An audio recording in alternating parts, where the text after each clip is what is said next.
Children of God, January 9 in the Philippines is the feast of the Black Nazarene. The image of Jesus carrying the cross traces its history to the early 17th century. It was brought from Mexico to Manila in 1606 aboard a galleon during the Spanish period.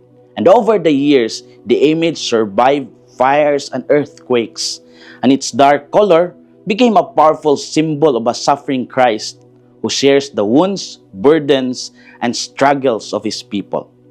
On the feast of the Black Nazarene, millions of devotees gather in Manila to honor Jesus carrying the cross.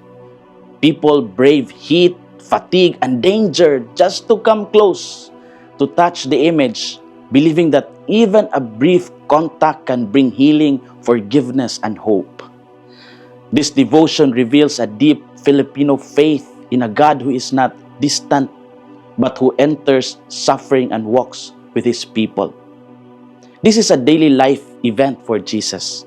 In the gospel, a man covered with leprosy approaches Jesus, and lepers were considered ritually unclean and were forced to live on the margins of society. Yet this man kneels before Jesus and says, "Lord, if you wish, you can make me clean." His prayer is simple and trusting. He believes not only in Jesus' power but also in his mercy. Jesus responds with an action that breaks social and religious barriers. He stretches out his hands and touches the man, saying, "I will do it. Be made clean." The touch is as important as the healing. Jesus is not afraid of impurity or suffering.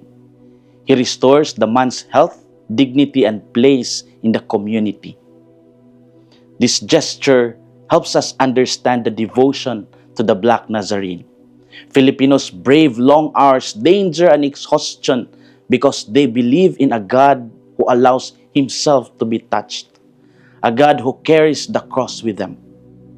The devotion expresses a longing for closeness to Christ, especially in moments of pain, illness, and despair. Children of God, the gospel reminds us that Jesus is still reaching out to heal and restore. Like the leper and like the devotees of the Nazareno, we are invited to approach him with humility and faith. As we receive his mercy, we are called to extend the same healing touch to others. This is Father Felmar, SVD, your Good News caster from Radio Veritas Asia, the voice of Asian Christianity, and may the Almighty God bless you, the Father, the Son, and the Holy Spirit. Amen. Thank you for watching and listening. Stay inspired every day with our daily reflections. Be part of our growing online community of faith and inspiration.